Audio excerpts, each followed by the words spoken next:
Everybody on the Sword Online Season 3 Hype/Hate train! Yay! Let's all start the flamer again! Alicization is gonna be the best! No, it's gonna be the worst! Best! Worst! Watch Gigibro's analysis of it. He proves SAO is objectively terrible. Have you even read it? Its concept is amazing! It's Corexia sucks for no reason. What does Corexia have to do with anything? Vote for Idiot! Can I ask something, Kirito?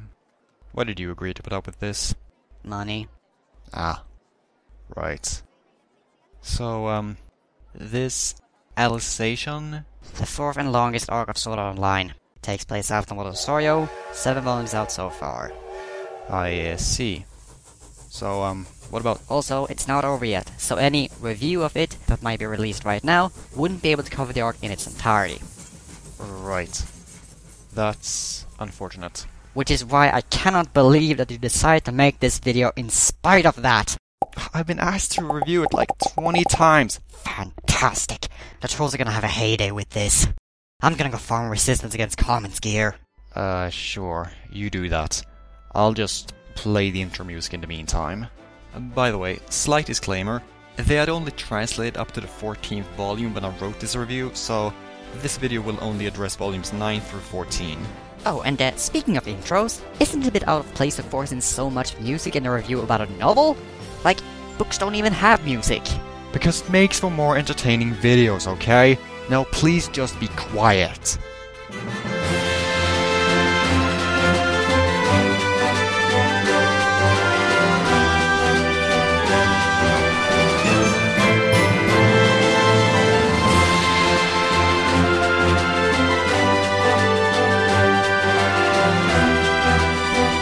Sword Art Online, Volume 8.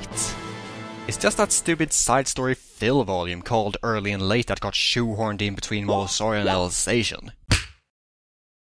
I suppose it's worth noting that the Caliber arc from Season 2 was actually adapted from one of the side stories of this volume, but other than that, I don't think there's anything worth talking about here, so I don't like this volume and it gets skipped. Now with that out of the way, Sword Art Online, Arc 4, Alicization, begins with a random 100 pages long prologue, where we see Kirito hanging around in a medieval-esque world, along with a boy named Yu-Gi-Oh! And a girl named Alice, who we've never even seen before.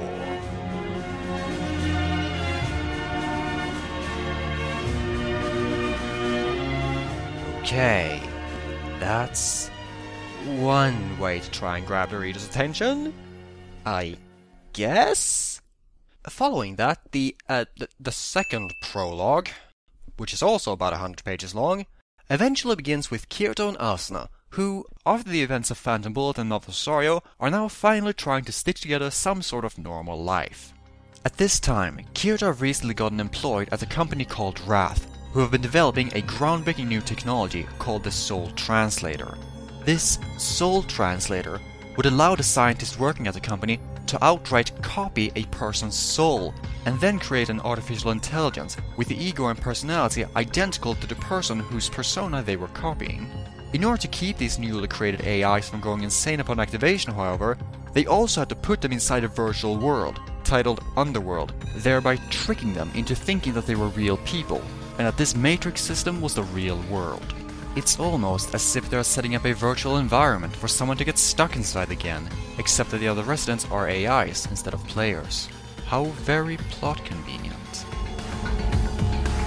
So after all of that had been made clear, through lengthy amounts of plot exposition, one of the culprits behind the Death Gun incident suddenly shows up, looking for revenge for last time. Please don't ask me why he has not been thrown in jail. I have no idea. So he attacks, and this time, he's actually successful in stabbing Kirito with a poison incinerating, leading to the guy suffering a lethal heart failure, and then Kirito dies, and Sword Art Online is over. Nah, not really. He just wakes up stuck inside the virtual world which his company was working on. Why?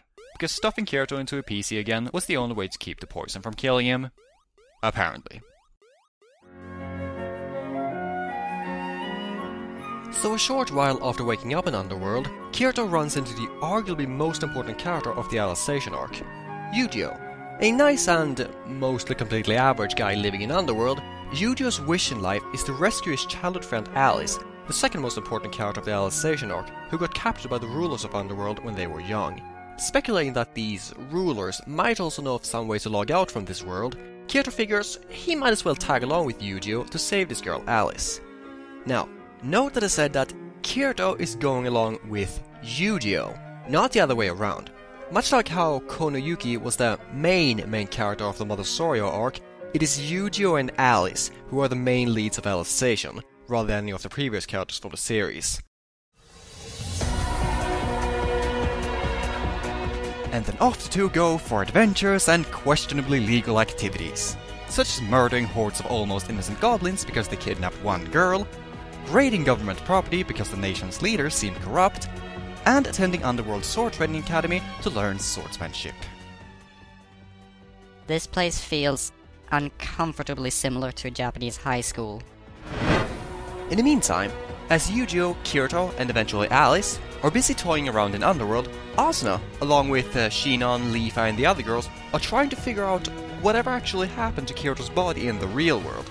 You see, Alicization isn't really just one plotline, it's actually two. The first one follows Kyoto and Yu-Gi-Oh having happy fun lols time in Underworld, whilst the other storyline follows the girls as they are trying to learn what this entire copy Souls project thingy-majig is actually all about. I don't think there's anything wrong with this setup by default, but there's one pretty big problem with how it's handled. Given that it's very clear that it's Yu-Gi-Oh and Alice storyline inside Underworld, which is the main focus of Alicization, it makes it feel like Asuna, Shinon, and the rest just got kinda sidelined in this arc. Again! Also, these chapters where the girls are trying to understand what happened to Kyoto, that was done by having them stand around laboratories with crazy scientists doing plot exposition. It basically went something like this. First, regarding the top-down AI, it's a kind that purely relies on the existing computer architecture to accumulate experiences through simple questions and answers. Lots of plot exposition. Intellectual through learning, including me. Most AIs are top-down type, so that means, as in, this goes on for half of volume 10, lots of plot exposition. In fact, something completely different. To put it directly, Yep. Half a volume. That's basically how long it took Alicization just to say, Kirito's stuck in a VR world again. Because reasons. Yeah, this is what I consider to be the biggest problem with Alicization.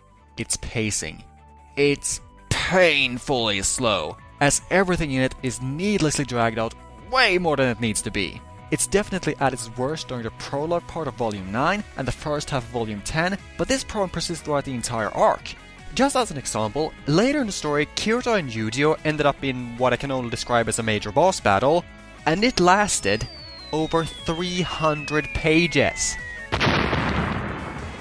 Like seriously, let's just focus on this fact for a moment. One boss battle, 300 pages. One boss battle, 300 pages! Like, really? Moving on. So while Asuna and her buddies are tied up on info dumping duty, Kyoto and Yu-Gi-Oh are still spending their time hanging around in Underworld. Here's the big problem with how the story is structured though. Between the end of Volume 9 and the beginning of Volume 10, there was a 2-year-long time skip between Kyoto's arrival in Underworld and them getting into the Sword Training Academy. Now, doesn't that sound unpleasantly familiar? Okay, to be fair, it's not that the novel pulls a time skip in and of itself which I think is the problem, it's that it leaves out some pretty integral pieces of the plot that's so annoying. This jump in time would mean that Kyoto would be sitting around in Underworld for 2 whole years, but we're never actually shown him making any real effort to try and escape Underworld. And he only displays minor hints of actually missing his life in the real world with Asuna and the others. It's like he just accepts being trapped in the virtual world again, simply because the story needs him to be. We also don't really get to see what made him draw the conclusion that the rulers of Underworld would even know how to log out in the first place, which was his main reason for joining Yu-Gi-Oh, as he did not have any real facts to base this assumption on. Instead it felt like Kyoto just tagged along for the ride. To me, those are a bit too important plot points for the arc to never quite address. Kyoto also doesn't display any kind of character development over those 2 years, though that's almost to be expected from him at this point. However, I did expect to see the rest of Alicization's cast to be handled a bit better. Now, I suppose there weren't any major issues with Alice and Yu-Gi-Oh! Those two are well written enough. But the problem I see with a lot of the others is that they aren't given enough time to have any real significance to the story. We can take Lulu and Lyanna here as an example. They were two of the top students at the academy, and they were pushed very hard as these two really important characters. Lyanna especially was made to look like she was gonna stick around for a while, but then after volume 10, they're both just gone. Poof! Tossed in the bin alongside Klein and Agile. What was the point of introducing and placing so much focus on these two when they had next to no real significance to the plot?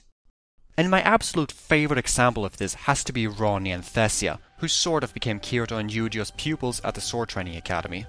They... Okay, a bit of a spoiler warning here, but this just made me too upset. And Kirito, do you think you can take this part? I don't want to have to read it. Yeah, sure, no problem.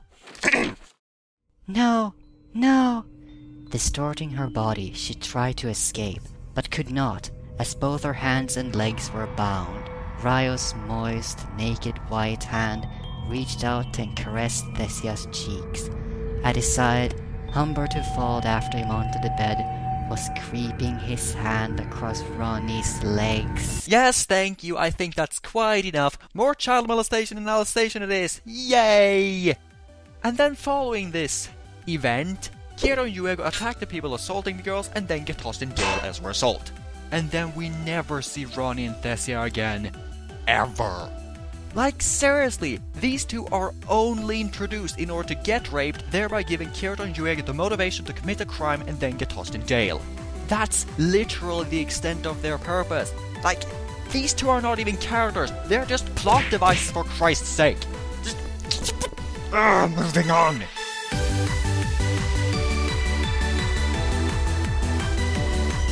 There are a lot of problems with Arc 4th Sword plot exposition online. Not the least is the fact that the arc isn't even finished yet, so if you start reading it now, there's no way to know when or even if the arc is ever gonna get an ending. But again, what I find is the biggest issue with Alicization is by far its ridiculously slow pacing. And just to be clear, it's not that the arc is long, which I think is a problem, mind you, it's just that every chapter is so drawn out that the plot is basically moving along in slow motion all the time. If the author had taken all of the major plot points of these volumes, then compressed it down to 3 or 4 volumes, it would have been much, much easier for me to recommend Alicization. But either way, on the whole, is this arc good or not? To which I reply, F that bothersome question! I'm just gonna ask who is it good for instead. And sure, if you're a fan of this franchise, and you have a really high tolerance for slow bits, then I can sort of see how you would have a decent time with this arc. For the majority of people though, Alicization's pacing is just gonna turn this arc into a huge boring slog to read. So if you're a fan of this series, but don't think you can stand this much downtime, just wait for the next season of the anime. I'm pretty sure you're gonna have a better time with Alicization that way. And finally, while this should almost go without saying, if you're not a fan of this series, then don't bother with this arc at all. I very much doubt it's going to change anyone's opinion about Sword Art Online.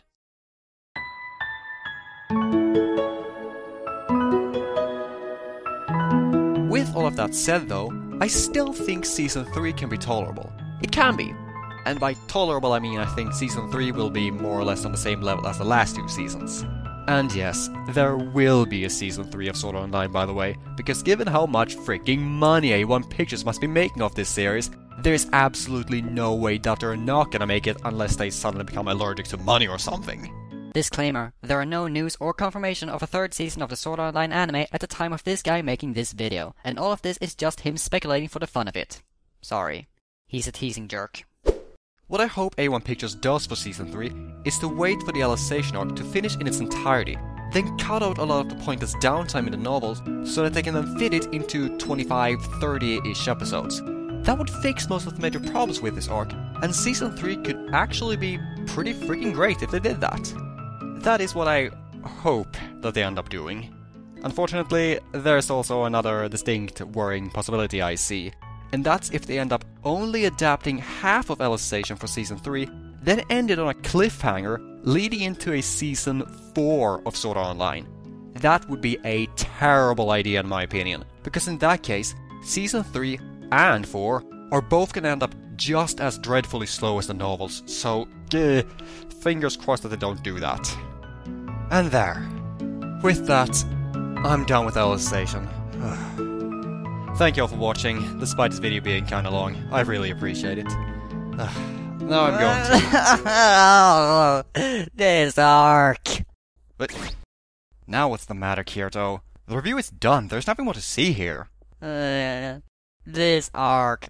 First off, I didn't get any new chicks to reenact Sword Art Online Chapter 16.5 with. That was the best part of this job. Oh, what a horrible loss for you, Kirito. I truly feel for you and your first world problems. But more importantly, frickin' Tumblr is gonna flood the internet with Kirito x Yu-Gi-Oh! Yaoi fanfiction. What? Really?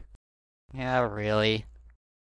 Well, let's go Google that stuff right now! What? No, we don't! Wow. Have you seen this? Yeah, I've seen it. Like, dude, this is amazing! I mean, Alicization only exists in novel format right now, and the internet is already shipping the crap out of you two! I know. Can we please not do this? Like imagine what will happen when Season 3 comes along. You and Yu-Gi-Oh! Are gonna be the biggest male couple since Ellen Light! I know, just stop this crap. Oh, and look at this one! What are you wearing in this picture? Is that a dress? I don't know, and I don't like it. Now can we please do something else before I jump into a shark-like pit out of sheer depression? Oh, don't worry there, Kirito. I've got something that can cheer you up. No, I don't want any more from you. Unless it's crunchy and covered in chocolate, I don't want any of it. So please just stop it with your stupid shenanigans.